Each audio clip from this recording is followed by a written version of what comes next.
The Adventures of Sherlock Holmes, by Sir Arthur Conan Doyle. Adventure 4, The Boscombe Valley Mystery. We were seated at breakfast one morning, my wife and I, when the maid brought in a telegram. It was from Sherlock Holmes and ran in this way. "Have you a couple of days to spare? Have just been wired for from the west of England in connection with Boscombe Valley tragedy. Shall be glad if you will come with me. Air and scenery perfect. Leave Paddington by the 11:15. "What do you say, dear?" said my wife, looking across at me. "Will you go?" "I really don't know what to say. I have a fairly long list at present." "Oh, Anstruther would do your work for you. You have been looking a little pale lately.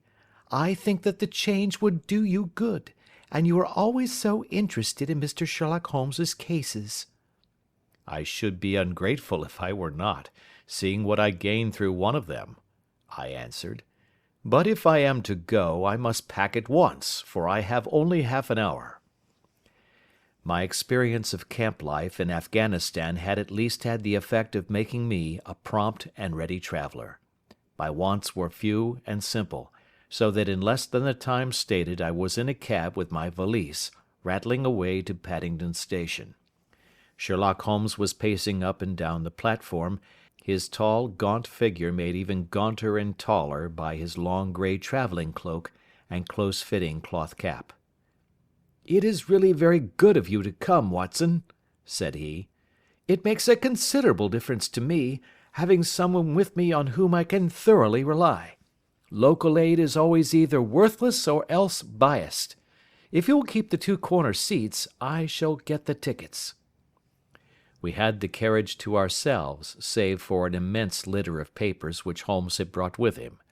Among these he rummaged and read, with intervals of note-taking and of meditation, until we were past Reading. Then he suddenly rolled them all into a gigantic ball and tossed them up onto the rack. "Have you heard anything of the case?" he asked. "Not a word. I have not seen a paper for some days." "The London press has not had very full accounts. I have just been looking through all the recent papers in order to master the particulars. It seems, from what I gather, to be one of those simple cases which are so extremely difficult." "That sounds a little paradoxical." "But it is profoundly true. Singularity is almost invariably a clue. The more featureless and commonplace a crime is, the more difficult it is to bring it home. In this case, however, they have established a very serious case against the son of the murdered man." "It is a murder, then?" "Well, it is conjectured to be so. I shall take nothing for granted until I have the opportunity of looking personally into it. I will explain the state of things to you, as far as I have been able to understand it, in a very few words. Boscombe Valley is a country district not very far from Ross, in Herefordshire. The largest landed proprietor in that part is a Mr. John Turner, who made his money in Australia, and returned some years ago to the old country. One of the farms which he held, that of Hatherley, was let to Mr. Charles McCarthy, who was also an ex-Australian. The men had known each other in the colonies, so that it was not unnatural that when they came to settle down, they should do so as near each other as possible. Turner was apparently the richer man, so McCarthy became his tenant, but still remained, it seems, upon terms of perfect equality, as they were frequently together. McCarthy had one son, a lad of 18, and Turner had an only daughter of the same age, but neither of them had wives living. They appeared to have avoided the society of the neighbouring English families and to have led retired lives, though both the McCarthys were fond of sport and were frequently seen at the race meetings of the neighbourhood. McCarthy kept two servants, a man and a girl. Turner had a considerable household, some half-dozen at the least. That is as much as I have been able to gather about the families. Now for the facts. On June 3rd, that is, on Monday last, McCarthy left his house at Hatherley about 3 in the afternoon and walked down to the Boscombe Pool, which is a small lake formed by the spreading out of the stream which runs down the Boscombe Valley. He had been out with his serving man in the morning at Ross, and he had told the man that he must hurry, as he had an appointment of importance to keep at 3. From that appointment he never came back alive. From Hatherley Farmhouse to the Boscombe Pool is 1/4 of a mile, and 2 people saw him as he passed over this ground. One was an old woman, whose name is not mentioned, and the other was William Crowder, a gamekeeper in the employ of Mr. Turner. Both these witnesses depose that Mr. McCarthy was walking alone. The gamekeeper adds that within a few minutes of his seeing McCarthy pass, he had seen his son, Mr. James McCarthy, going the same way with a gun under his arm. To the best of his belief, the father was actually in sight at the time, and the son was following him. He thought no more of the matter until he heard in the evening of the tragedy that had occurred. The 2 McCarthys were seen after the time when William Crowder, the gamekeeper, lost sight of them. The Boscombe Pool is thickly wooded round, with just a fringe of grass and of reeds around the edge. A girl of 14, Patience Moran, who is the daughter of the lodge-keeper of the Boscombe Valley estate, was in one of the woods, picking flowers. She states that while she was there she saw, at the border of the wood and close by the lake, Mr. McCarthy and his son, and that they appeared to be having a violent quarrel. She heard Mr. McCarthy the elder using very strong language to his son, and she saw the latter raise up his hand as if to strike his father. She was so frightened by their violence that she ran away and told her mother, when she reached home, that she had left the 2 McCarthys quarrelling near Boscombe Pool, and that she was afraid that they were going to fight. She had hardly said the words when young Mr. McCarthy came running up to the lodge to say that he had found his father dead in the wood, and to ask for the help of the lodge keeper. He was much excited, without either his gun or his hat, and his right hand and sleeve were observed to be stained with fresh blood. On following him, they found the dead body stretched out upon the grass beside the pool. The head had been beaten in by repeated blows of some heavy and blunt weapon. The injuries were such as might very well have been inflicted by the butt end of his son's gun, which was found lying on the grass within a few paces of the body. Under these circumstances the young man was instantly arrested, and a verdict of wilful murder having been returned at the inquest on Tuesday, he was on Wednesday brought before the magistrates at Ross, who have referred the case to the next assizes. Those are the main facts of the case, as they came out before the coroner and the police court. I could hardly imagine a more damning case, I remarked. If ever circumstantial evidence pointed to a criminal, it does so here. Circumstantial evidence is a very tricky thing, answered Holmes thoughtfully. It may seem to point very straight to one thing, but if you shift your own point of view a little, you will find it pointing in an equally uncompromising manner to something entirely different. It must be confessed, however, that the case looks exceedingly grave against the young man, and it is very possible that he is indeed the culprit. There are several people in the neighbourhood, however, and among them Miss Turner, the daughter of the neighbouring landowner, who believe in his innocence, and who have retained Lestrade, whom you may recollect in connection with the study in scarlet, to work out the case in his interest. Lestrade, being rather puzzled, has referred the case to me, and hence it is that 2 middle-aged gentlemen are flying westward at 50 miles an hour, instead of quietly digesting their breakfasts at home. I am afraid, said I, that the facts are so obvious that you will find little credit to be gained out of this case. There is nothing more deceptive than an obvious fact, he answered, laughing. Besides, we may chance to hit upon some other obvious facts, which may have been by no means obvious to Mr. Lestrade. You know me too well to think that I am boasting when I say that I shall either confirm or destroy his theory by means which he is quite incapable of employing, or even of understanding. To take the first example to hand, I very clearly perceive that in your bedroom the window is upon the right-hand side, and yet I question whether Mr. Lestrade would have noted even so self-evident a thing as that. How on earth, my dear fellow, I know you well. I know the military neatness which characterizes you.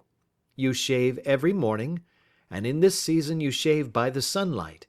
But since your shaving is less and less complete as we get farther back on the left side, until it becomes positively slovenly as we get round the angle of the jaw, it is surely very clear that that side is less illuminated than the other.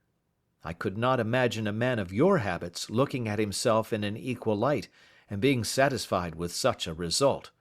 I only quote this as a trivial example of observation and inference. Therein lies my métier, and it is just possible that it may be of some service in the investigation which lies before us. There are one or two minor points which were brought out in the inquest and which are worth considering. What are they? It appears that his arrest did not take place at once, but after the return to Hatherley Farm. On the inspector of constabulary informing him that he was a prisoner, he remarked that he was not surprised to hear it, and that it was no more than his deserts. This observation of his had the natural effect of removing any traces of doubt which might have remained in the minds of the coroner's jury. "It was a confession," I ejaculated. "No, for it was followed by a protestation of innocence." "Coming on the top of such a damning series of events, it was at least a most suspicious remark." "On the contrary," said Holmes, "it is the brightest rift which I can at present see in the clouds. However innocent he might be, he could not be such an absolute imbecile as not to see that the circumstances were very black against him. Had he appeared surprised at his own arrest, or feigned indignation at it, I should have looked upon it as highly suspicious, because such surprise or anger would not be natural under the circumstances, and yet might appear to be the best policy to a scheming man. His frank acceptance of the situation marks him as either an innocent man, or else as a man of considerable self-restraint and firmness. As to his remark about his deserts, it was also not unnatural if you consider that he stood beside the dead body of his father, and that there is no doubt that he had that very day so far forgotten his filial duty as to bandy words with him, and even, according to the little girl whose evidence is so important, to raise his hand as if to strike him. The self-reproach and contrition which are displayed in his remark appear to me to be the signs of a healthy mind rather than of a guilty one." I shook my head. "Many men have been hanged on far slighter evidence," I remarked. "So they have, and many men have been wrongfully hanged." "What is the young man's own account of the matter?" "It is, I'm afraid, not very encouraging to his supporters, though there are one or two points in it which are suggestive. You will find it here, and may read it for yourself." He picked out from his bundle a copy of the local Herefordshire paper, and having turned down the sheet, he pointed out the paragraph in which the unfortunate young man had given his own statement of what had occurred.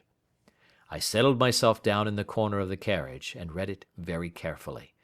It ran in this way: "Mr. James McCarthy, the only son of the deceased, was then called and gave evidence as follows. I had been away from home for 3 days at Bristol, and had only just returned upon the morning of last Monday, the 3rd. My father was absent from home at the time of my arrival, and I was informed by the maid that he had driven over to Ross with John Cobb, the groom. Shortly after my return I heard the wheels of his trap in the yard, and looking out of my window, I saw him get out and walk rapidly out of the yard, though I was not aware in which direction he was going. I then took my gun and strolled out in the direction of the Boscombe Pool, with the intention of visiting the rabbit warren which is upon the other side. On my way I saw William Crowder, the gamekeeper, as he had stated in his evidence, but he is mistaken in thinking that I was following my father. I had no idea that he was in front of me. When about 100 yards from the pool, I heard a cry of "Coo-ee!" which was a usual signal between my father and myself. I then hurried forward, and found him standing by the pool. He appeared to be much surprised at seeing me, and asked me rather roughly what I was doing there. A conversation ensued which led to high words and almost to blows, for my father was a man of a very violent temper. Seeing that his passion was becoming ungovernable, I left him, and returned towards Hatherley Farm.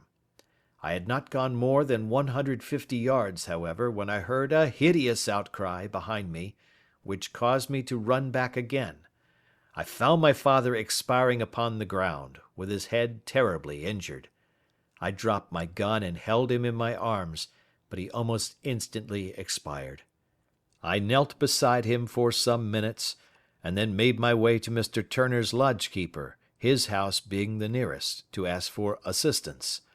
I saw no one near my father when I returned, and I have no idea how he came by his injuries.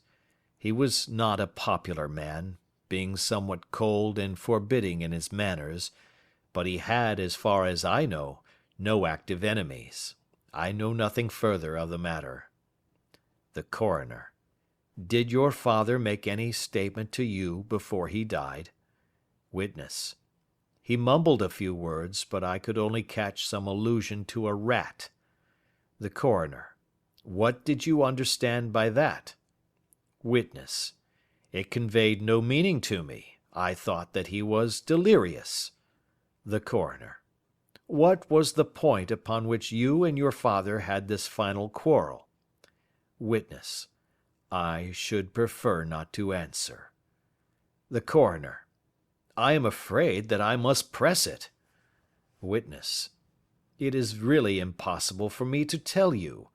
I can assure you that it has nothing to do with the sad tragedy which followed.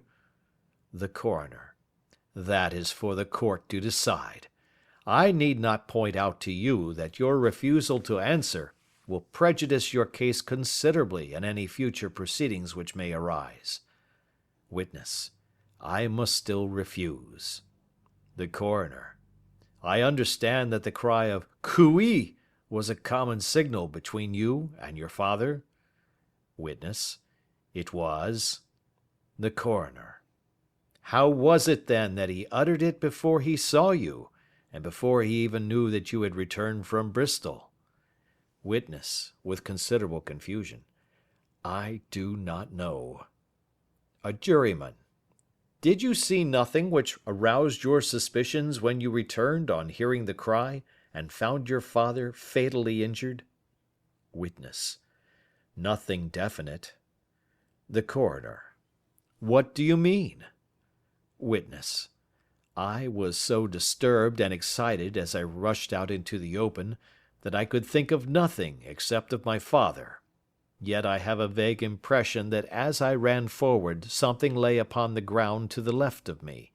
It seemed to me to be something grey in colour, a coat of some sort, or a plaid perhaps. When I rose from my father I looked round for it, but it was gone. Do you mean that it disappeared before you went for help? Yes, it was gone. You cannot say what it was? No, I had a feeling something was there. How far from the body? A dozen yards or so. And how far from the edge of the wood? About the same. Then if it was removed, it was while you were within a dozen yards of it? Yes, but with my back toward it. This concluded the examination of the witness. I see, said I, as I glanced down the column, that the coroner in his concluding remarks was rather severe upon young McCarthy. He calls attention, and with reason, to the discrepancy about his father having signalled to him before seeing him, also to his refusal to give details of his conversation with his father, and his singular account of his father's dying words. They are all, as he remarks, very much against the son. Holmes laughed softly to himself and stretched himself out upon the cushioned seat. "Both you and the coroner have been at some pains," said he, "to single out the very strongest points in the young man's favour. Don't you see that you alternately give him credit for having too much imagination and too little? Too little, if he could not invent a cause of quarrel which would give him the sympathy of the jury; too much, if he evolved from his own inner consciousness anything so outré as a dying reference to a rat, and the incident of the vanishing cloth. No, sir, I shall approach this case from the point of view that what this young man says is true, and we shall see whither that hypothesis will lead us. And now here is my pocket Petrarch, and not another word shall I say of this case until we are on the scene of action. We lunch at Swindon, and I see that we shall be there in 20 minutes.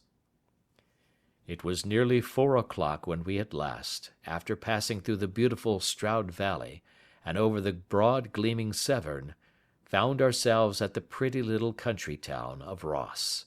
A lean, ferret-like man, furtive and sly-looking, was waiting for us upon the platform. In spite of the light brown dust coat and leather leggings which he wore in deference to his rustic surroundings, I had no difficulty in recognising Lestrade, of Scotland Yard. With him we drove to the Hereford Arms, where a room had already been engaged for us. "I have ordered a carriage," said Lestrade as we sat over a cup of tea. "I knew your energetic nature, and that you would not be happy until you had been on the scene of the crime."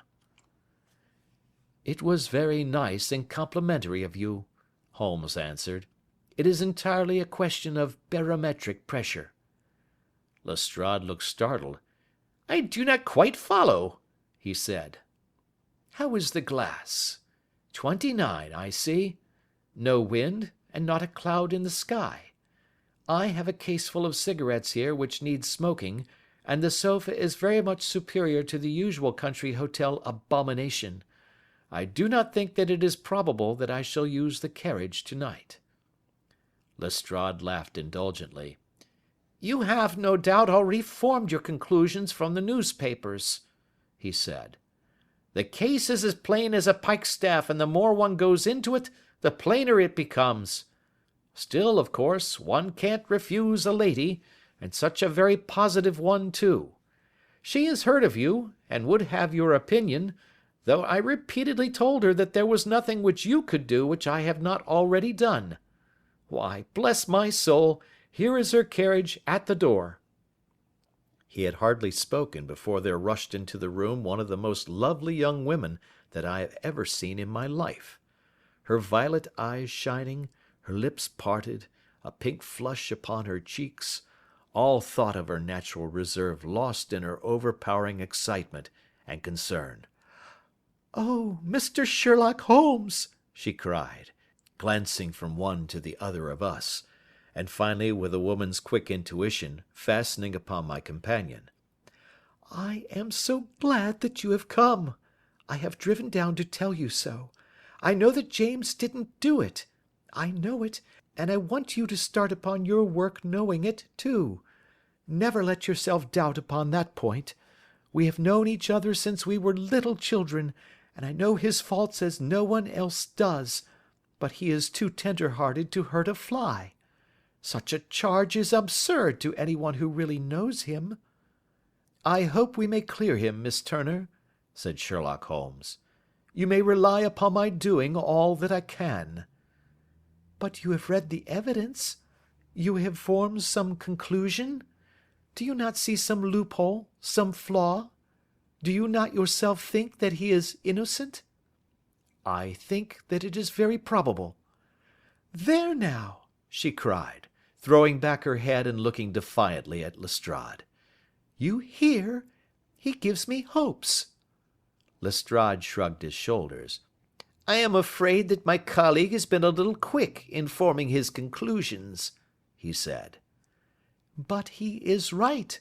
Oh, I know that he is right.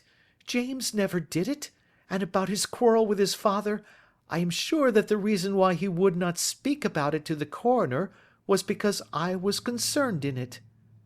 "In what way?" asked Holmes.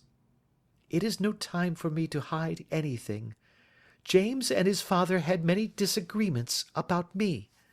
Mr. McCarthy was very anxious that there should be a marriage between us. James and I have always loved each other as brother and sister. But of course he is young and has seen very little of life yet, well, he naturally did not wish to do anything like that yet. And there were quarrels, and this, I am sure, was one of them." "And your father?" asked Holmes. "Was he in favour of such a union?" "No, he was quite averse to it also. No one but Mr. McCarthy was in favour of it." A quick blush passed over her fresh young face as Holmes shot one of his keen, questioning glances at her. "Thank you for this information," said he. "May I see your father if I call to-morrow?" "I am afraid the doctor won't allow it." "The doctor?" "Yes. Have you not heard? Poor father has never been strong for years back, but this has broken him down completely.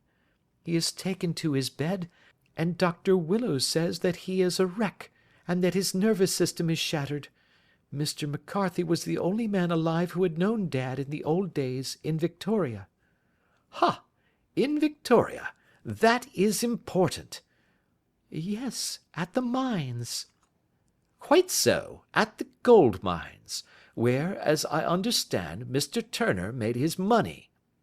"Yes, certainly." "Thank you, Miss Turner. You have been of material assistance to me." "You will tell me if you have any news to-morrow. No doubt you will go to the prison to see James. Oh, if you do, Mr. Holmes, do tell him that I know him to be innocent." "I will, Miss Turner." "I must go home now, for Dad is very ill, and he misses me so if I leave him. Good-bye, and God help you in your undertaking." She hurried from the room as impulsively as she had entered, and we heard the wheels of her carriage rattle off down the street. "I am ashamed of you, Holmes," said Lestrade with dignity after a few minutes' silence. "Why should you raise up hopes which you are bound to disappoint? I am not over tender of heart, but I call it cruel." "I think that I see my way to clearing James McCarthy," said Holmes. "Have you an order to see him in prison?" "Yes, but only for you and me." "Then I shall reconsider my resolution about going out. We have still time to take a train to Hereford and see him to-night?" "Ample." "Then let us do so. Watson, I fear that you will find it very slow, but I shall only be away a couple of hours." I walked down to the station with them, and then wandered through the streets of the little town, finally returning to the hotel, where I lay upon the sofa and tried to interest myself in a yellow-backed novel. The puny plot of the story was so thin, however, when compared to the deep mystery through which we were groping, and I found my attention wander so continually from the action to the fact, that I at last flung it across the room and gave myself up entirely to a consideration of the events of the day. Supposing that this unhappy young man's story were absolutely true, then what hellish thing, what absolutely unforeseen and extraordinary calamity could have occurred between the time when he parted from his father and the moment when, drawn back by his screams, he rushed into the glade? It was something terrible and deadly. What could it be? Might not the nature of the injuries reveal something to my medical instincts? I rang the bell and called for the weekly county paper, which contained a verbatim account of the inquest. In the surgeon's deposition it was stated that the posterior third of the left parietal bone and the left half of the occipital bone had been shattered by a heavy blow from a blunt weapon. I marked the spot upon my own head. Clearly such a blow must have been struck from behind. That was to some extent in favour of the accused, as when seen quarrelling he was face to face with his father. Still, it did not go for very much, for the older man might have turned his back before the blow fell. Still, it might be worth while to call Holmes's attention to it. Then there was the peculiar dying reference to a rat. What could that mean? It could not be delirium. A man dying from a sudden blow does not commonly become delirious. No, it was more likely to be an attempt to explain how he met his fate. But what could it indicate? I cudgelled my brains to find some possible explanation. And then the incident of the grey cloth seen by young McCarthy. If that were true, the murderer must have dropped some part of his dress, presumably his overcoat, in his flight, and must have had the hardihood to return and to carry it away at the instant when the son was kneeling with his back turned not a dozen paces off.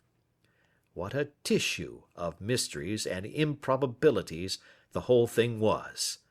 I did not wonder at Lestrade's opinion, and yet I had so much faith in Sherlock Holmes's insight that I could not lose hope as long as every fresh fact seemed to strengthen his conviction of young McCarthy's innocence. It was late before Sherlock Holmes returned. He came back alone, for Lestrade was staying in lodgings in the town. "The glass still keeps very high," he remarked as he sat down. "It is of importance that it should not rain before we are able to go over the ground. On the other hand, a man should be at his very best and keenest for such nice work as that, and I did not wish to do it when fagged by a long journey. I have seen young McCarthy." "And what did you learn from him?" "Nothing." "Could he throw no light?" "None at all. I was inclined to think at one time that he knew who had done it, and was screening him or her, but I am convinced now that he is as puzzled as everyone else. He is not a very quick-witted youth, though comely to look at and, I should think, sound at heart." "I cannot admire his taste," I remarked, "if it is indeed a fact that he was averse to a marriage with so charming a young lady as this Miss Turner."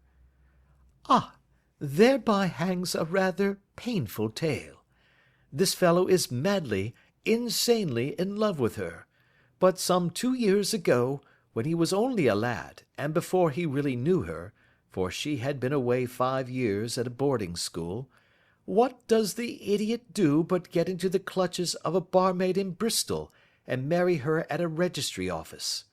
No one knows a word of the matter, but you can imagine how maddening it must be to him to be upbraided for not doing what he would give his very eyes to do, but what he knows to be absolutely impossible.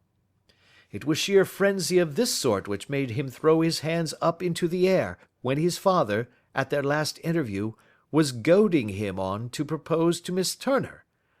On the other hand, he had no means of supporting himself, and his father, who was by all accounts a very hard man, would have thrown him over utterly had he known the truth. It was with his barmaid wife that he had spent the last 3 days in Bristol, and his father did not know where he was. Mark that point. It is of importance. Good has come out of evil, however, for the barmaid, finding from the papers that he is in serious trouble and likely to be hanged, has thrown him over utterly and has written to him to say that she has a husband already in the Bermuda dockyard, so that there is really no tie between them. I think that that bit of news has consoled young McCarthy for all that he has suffered." "But if he is innocent, who has done it?" "Ah, who? I would call your attention very particularly to 2 points. One is that the murdered man had an appointment with someone at the pool, and that the someone could not have been his son, for his son was away, and he did not know when he would return. The second is that the murdered man was heard to cry 'Cooey!' before he knew that his son had returned. Those are the crucial points upon which the case depends. And now let us talk about George Meredith, if you please, and we shall leave all minor matters until tomorrow." There was no rain, as Holmes had foretold, and the morning broke bright and cloudless. At 9 o'clock Lestrade called for us with the carriage, and we set off for Hatherley Farm and the Boscombe Pool. "There is serious news this morning," Lestrade observed. "It is said that Mr. Turner, of the Hall, is so ill that his life is despaired of." "An elderly man, I presume?" said Holmes. "About 60. But his constitution has been shattered by his life abroad, and he has been in failing health for some time. This business has had a very bad effect upon him. He was an old friend of McCarthy's, and, I may add, a great benefactor to him, for I have learned that he gave him Hatherley Farm rent-free." "Indeed, that is interesting," said Holmes. "Oh yes, in 100 other ways he has helped him. Everybody about here speaks of his kindness to him." "Really? Does it not strike you as a little singular that this McCarthy, who appears to have had little of his own, and to have been under such obligations to Turner, should still talk of marrying his son to Turner's daughter, who is presumably heiress to the estate, and that in such a very cocksure manner, as if it were merely a case of a proposal and all else would follow? It is the more strange, since we know that Turner himself was averse to the idea. The daughter told us as much. Do you not deduce something from that?" "We have got to the deductions and the inferences," said Lestrade, winking at me. "I find it hard enough to tackle facts, Holmes, without flying away after theories and fancies." "You are right," said Holmes demurely. "You do find it very hard to tackle the facts." "Anyhow, I have grasped one fact which you seem to find it difficult to get hold of," replied Lestrade with some warmth. "And that is?" "That McCarthy Sr. met his death from McCarthy Jr., and that all theories to the contrary are the merest moonshine." "Well, moonshine is a brighter thing than fog," said Holmes, laughing. "But I am very much mistaken if this is not Hatherley Farm upon the left." "Yes, that is it."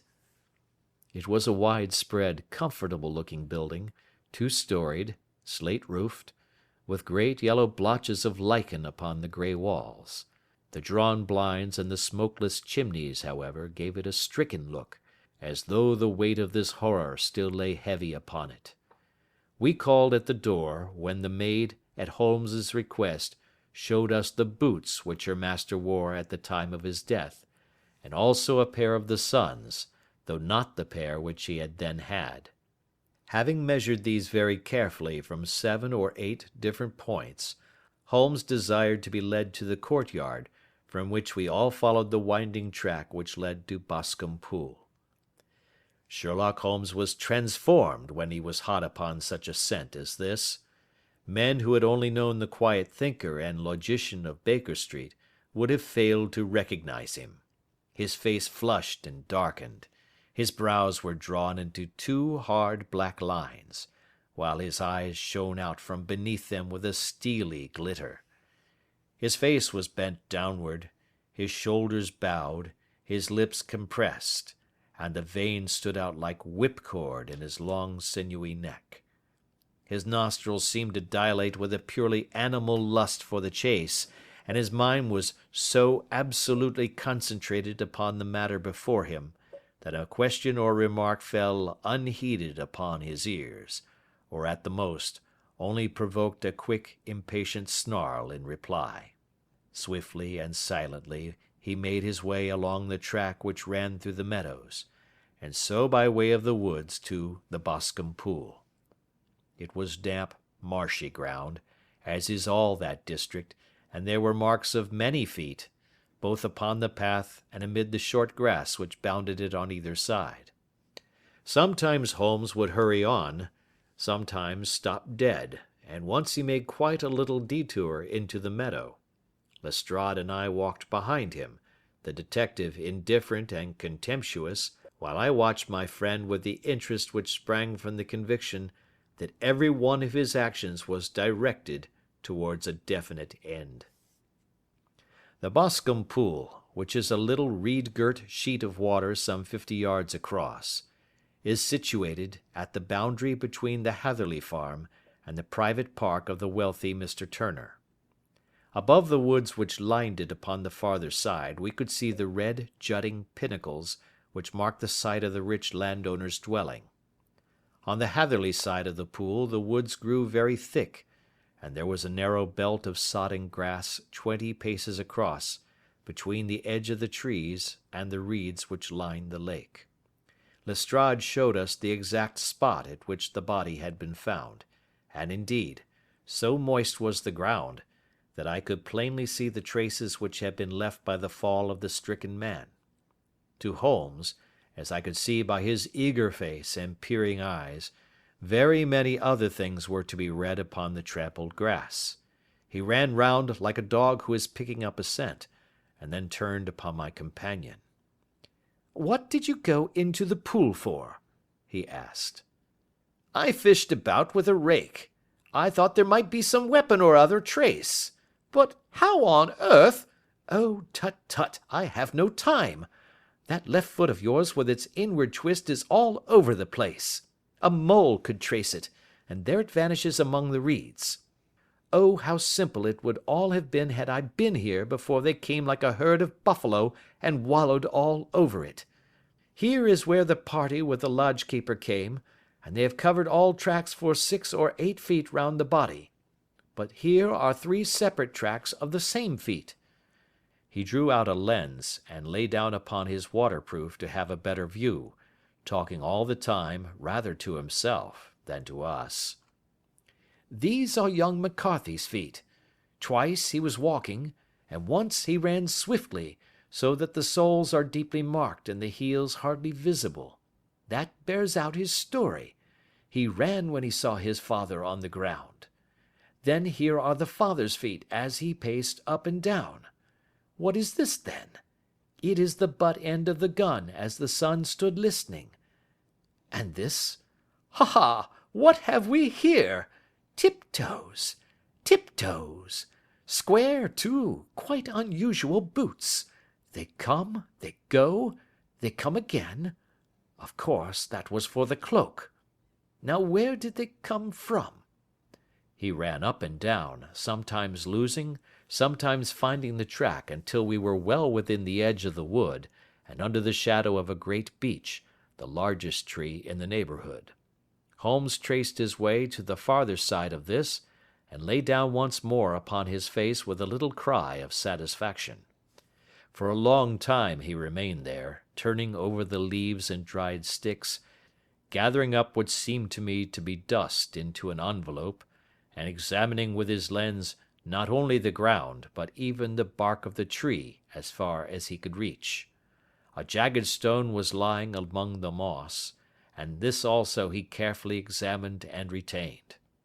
Then he followed a pathway through the wood until he came to the high road, where all traces were lost. "It has been a case of considerable interest," he remarked, returning to his natural manner. "I fancy that this grey house on the right must be the lodge. I think that I will go in and have a word with Morin, and perhaps write a little note. Having done that, we may drive back to our luncheon. You may walk to the cab, and I shall be with you presently." It was about 10 minutes before we regained our cab and drove back into Ross, Holmes still carrying with him the stone which he had picked up in the wood. "This may interest you, Lestrade," he remarked, holding it out. "The murder was done with it." "I see no marks." "There are none." "How do you know, then?" "The grass was growing under it. It had only lain there a few days. There was no sign of a place whence it had been taken. It corresponds with the injuries. There is no sign of any other weapon." "And the murderer?" "Is a tall man, left-handed, limps with the right leg, wears thick-soled shooting boots and a grey cloak, smokes Indian cigars, uses a cigar holder, and carries a blunt penknife in his pocket. There are several other indications, but these may be enough to aid us in our search." Lestrade laughed. "I am afraid that I am still a sceptic," he said. "Theories are all very well, but we have to deal with a hard-headed British jury." "Nous verrons," answered Holmes calmly. "You work your own method, and I shall work mine. I shall be busy this afternoon, and shall probably return to London by the evening train." "And leave your case unfinished?" "No, finished." "But the mystery?" "It is solved." "Who was the criminal, then?" "The gentleman I describe." "But who is he?" "Surely it would not be difficult to find out. This is not such a populous neighbourhood." Lestrade shrugged his shoulders. "I am a practical man," he said, "and I really cannot undertake to go about the country looking for a left-handed gentleman with a game leg. I should become the laughing-stock of Scotland Yard." "All right," said Holmes quietly. "I have given you the chance. Here are your lodgings. Good-bye. I shall drop you a line before I leave." Having left Lestrade at his rooms, we drove to our hotel, where we found lunch upon the table. Holmes was silent and buried in thought, with a pained expression upon his face, as one who finds himself in a perplexing position. "Look here, Watson," he said, when the cloth was cleared. "Just sit down in this chair and let me preach to you for a little. I don't know quite what to do, and I should value your advice. Light a cigar and let me expound." "Pray do so." "Well now, in considering this case there are 2 points about young McCarthy's narrative which struck us both instantly, although they impressed me in his favour and you against him. One was the fact that his father should, according to his account, cry cooee before seeing him. The other was his singular dying reference to a rat. He mumbled several words, you understand, but that was all that caught the son's ear. Now from this double point our research must commence, and we will begin it by presuming that what the lad says is absolutely true." "What of this cooee, then?" "Well, obviously, it could not have been meant for the son. The son, as far as he knew, was in Bristol. It was mere chance that he was within earshot. The cooee was meant to attract the attention of whoever it was that he had the appointment with. But cooee is a distinctly Australian cry, and one which is used between Australians. There is a strong presumption that the person whom McCarthy expected to meet him at Boscombe Pool was someone who had been in Australia." "What of the rat, then?" Sherlock Holmes took a folded paper from his pocket and flattened it out on the table. "This is a map of the colony of Victoria," he said. "I wired to Bristol for it last night." He put his hand over part of the map. "What do you read?"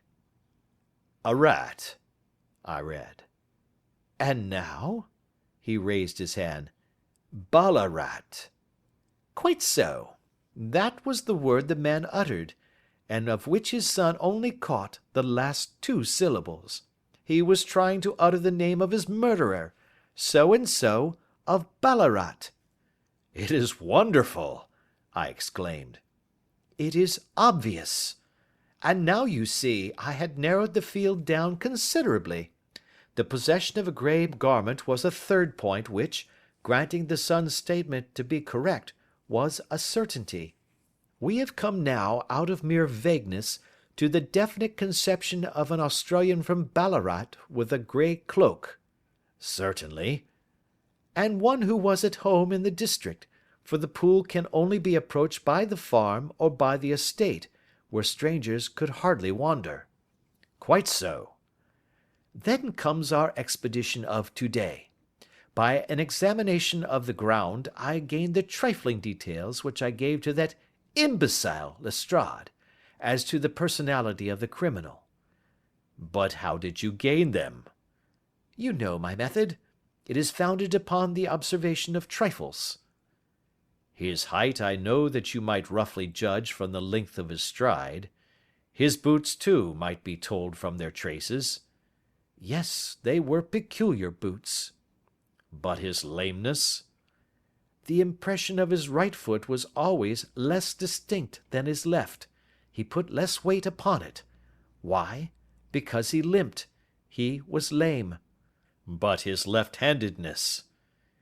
You were yourself struck by the nature of the injury as recorded by the surgeon at the inquest. The blow was struck from immediately behind, and yet was upon the left side. Now, how can that be unless it were by a left-handed man? He had stood behind that tree during the interview between the father and the son. He had even smoked there. I found the ash of a cigar, which my special knowledge of tobacco ashes enables me to pronounce as an Indian cigar. I have, as you know, devoted some attention to this, and written a little monograph on the ashes of 140 different varieties of pipe, cigar, and cigarette tobacco. Having found the ash, I then looked round and discovered the stump among the moss where he had tossed it.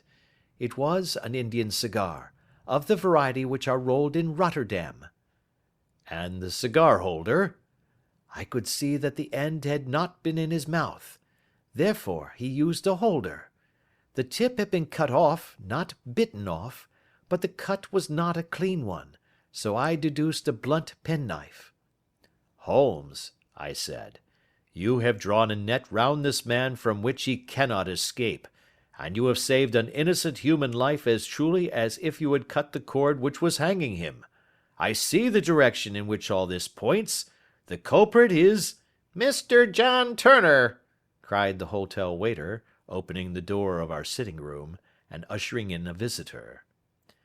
The man who entered was a strange and impressive figure.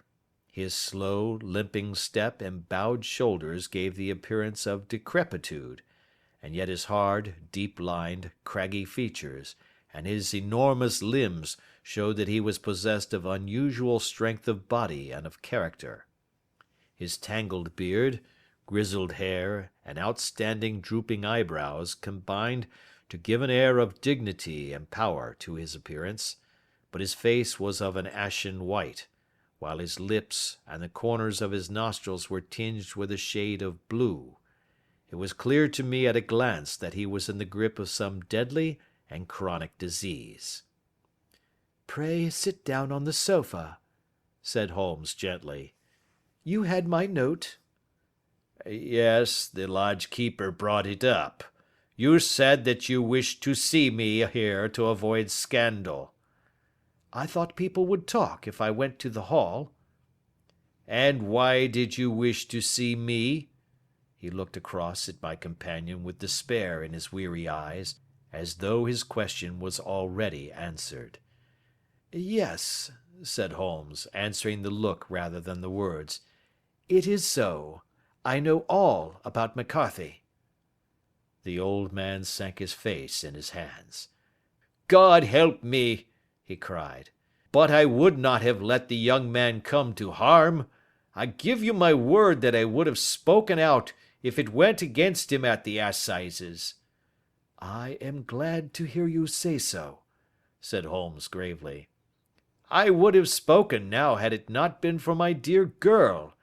It would break her heart. It will break her heart when she hears that I am arrested." "It may not come to that," said Holmes. "What?" "I am no official agent. I understand that it was your daughter who required my presence here, and I am acting in her interests. Young McCarthy must be got off, however." "I am a dying man," said old Turner. "I have had diabetes for years. My doctor says it is a question whether I shall live a month. Yet I would rather die under my own roof than in a jail." Holmes rose and sat down at the table with his pen in his hand and a bundle of paper before him. "Just tell us the truth," he said. "I shall jot down the facts.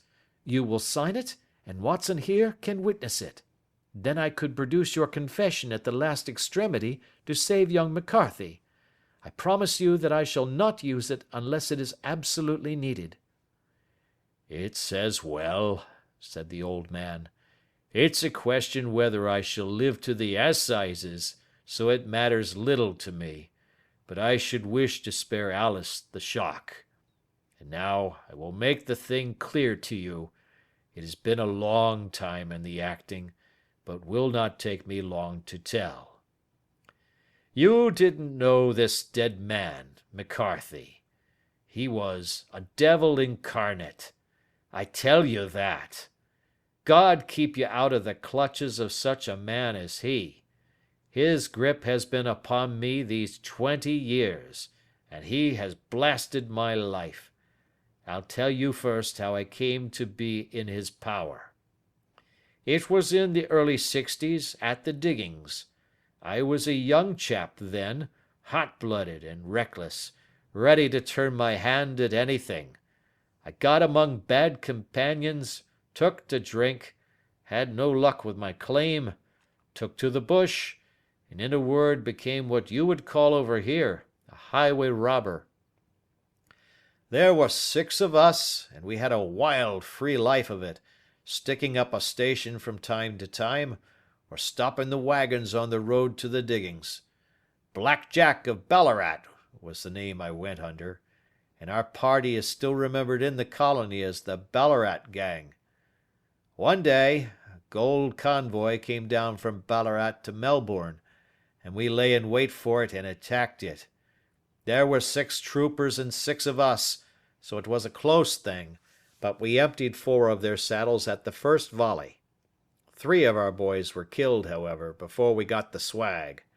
I put my pistol to the head of the wagon driver, who was this very man McCarthy. I wished to the Lord that I had shot him then, but I spared him, though I saw his wicked little eyes fixed on my face as though to remember every feature. We got away with the gold, became wealthy men, and made our way over to England without being suspected. There I parted from my old pals and determined to settle down to a quiet and respectable life. I bought this estate, which chanced to be in the market, and I set myself to do a little good with my money to make up for the way in which I had earned it. I married, too, and though my wife died young, she left me my dear little Alice.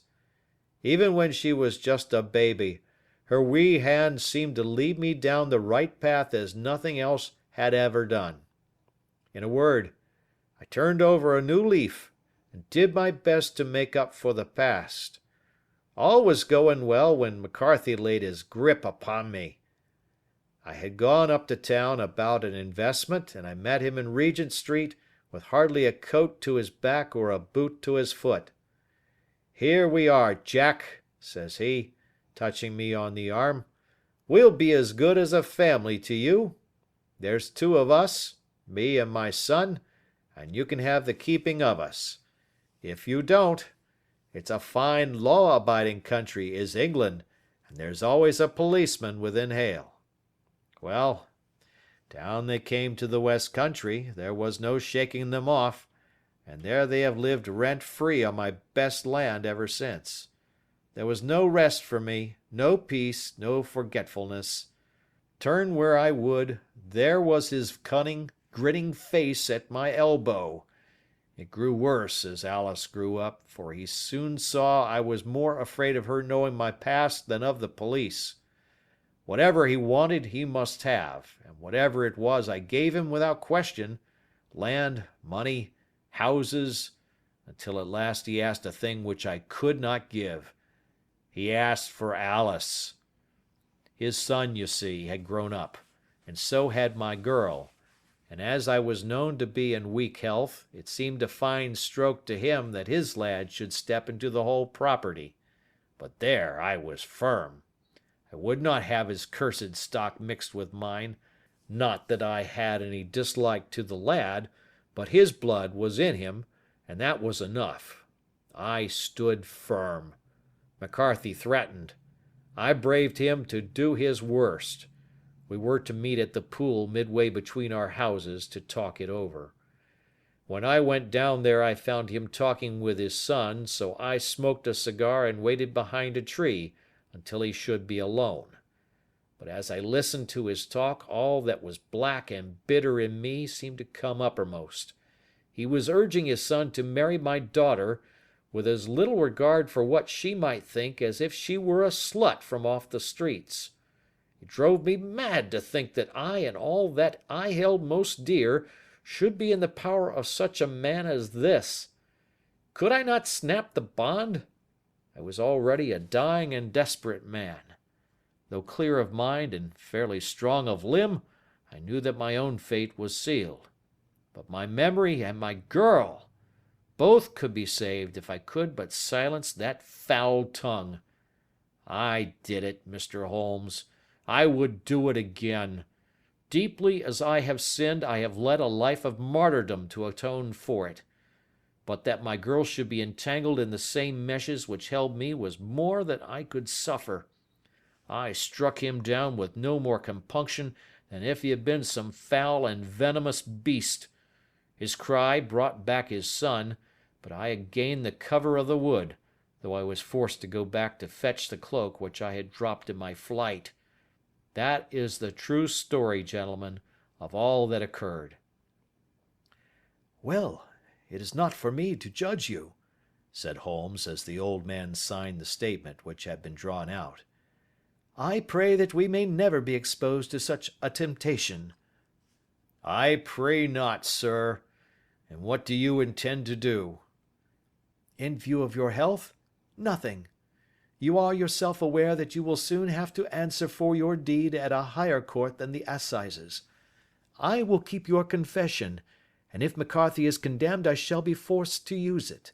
If not, it shall never be seen by mortal eye, and your secret, whether you be alive or dead, shall be safe with us. Farewell, then, said the old man solemnly. Your own deathbeds, when they come, will be the easier for the thought of the peace which you have given to mine. Tottering and shaking in all his giant frame, he stumbled slowly from the room. God help us, said Holmes after a long silence. Why does fate play such tricks with poor helpless worms? I never hear of such a case as this that I do not think of Baxter's words and say, there, but for the grace of God, goes Sherlock Holmes. James McCarthy was acquitted at the assizes on the strength of a number of objections which had been drawn out by Holmes and submitted to the defending counsel. Old Turner lived for 7 months after our interview, but he is now dead, and there is every prospect that the son and daughter may come to live happily together in ignorance of the black cloud which rests upon their past. End of Adventure 4.